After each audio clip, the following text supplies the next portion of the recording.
Well, while Congress remains fixated on impeachment and Russian boogeymen, prospects for American young people keep getting worse. One of the chief culprits for that is the student loan bubble. It's now up to $1.5 trillion and counting. Until recently, Dr. Wayne Johnson was the chief operating officer of the Department of Education's federal student aid program.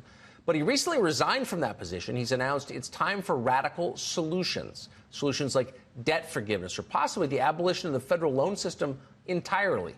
Dr. Johnson knows more about this subject than almost any living American. He spoke with us about it recently. Here's how it went.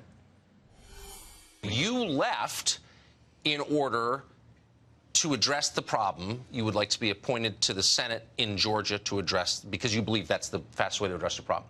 Before we get to that, tell us why you were moved to do this. The more I looked at it, it became crystal clear that the laws that form the current student loan process and system quite frankly, are built and designed to be highly disadvantageous to students. It's really a structure that continues to foster the opportunity for colleges and universities to continue to draw unlimited amounts of money from the government.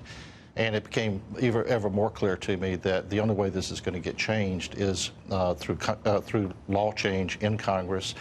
And I'm ever more convinced that somebody in the Senate's got to drive it forward. So I was moved to do this because working with the Secretary, working under the Trump administration, we were doing and continue to do amazing things to make the processes work, to adhere to the law. Right.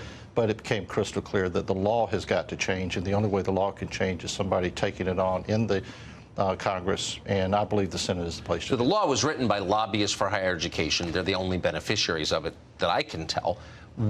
At this point, if we don't fix it, what will happen? Well, if we don't fix it, we're going to continue to have just an ever-increasing destruction of the fabric of America. I mean, it's that profound. People are not getting married. They're not having children. You know, when somebody does get married, they take on the debt of their spouse as it relates to student loans. There's a little card I saw recently that said, "I love you enough to take on your student loan debt," and that's a profound statement because student loan debt is non-dischargeable under bankruptcy. It's so profound, and one of the disturbing things to me is that people are actually committing suicide to get out of their student loan debt. So we have a system that's causing people to kill themselves, and the only people, again, who are benefiting are the richest people in our society, the colleges and universities. Right. If you're appointed to the Senate by the governor of Georgia, which is your hope, yep, what will you do? Well, the very first thing I would do is make sure that my Republican colleagues understand that it's time for Republicans to really step up and take hold of this issue. I believe the Republicans are beginning to understand that this will become a defining aspect of the 2020 election. The Democrats have kind of had a free run on it for a period of time, but their programs are designed, quite frankly, they talk about relieving the problem by way of debt reduction or debt cancellation, but they don't tell you that they just want to continue to let this unending amount of money flow into the system. Well, they wrote these laws. I mean, the left wrote these laws.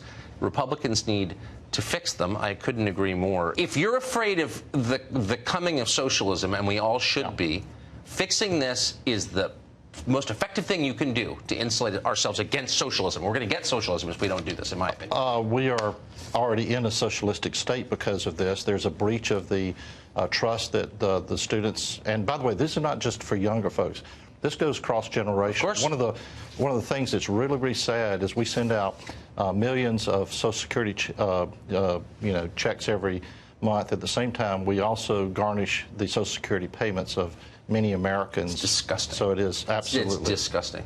We are rooting for you. Well, thank you very much. Thank you so much.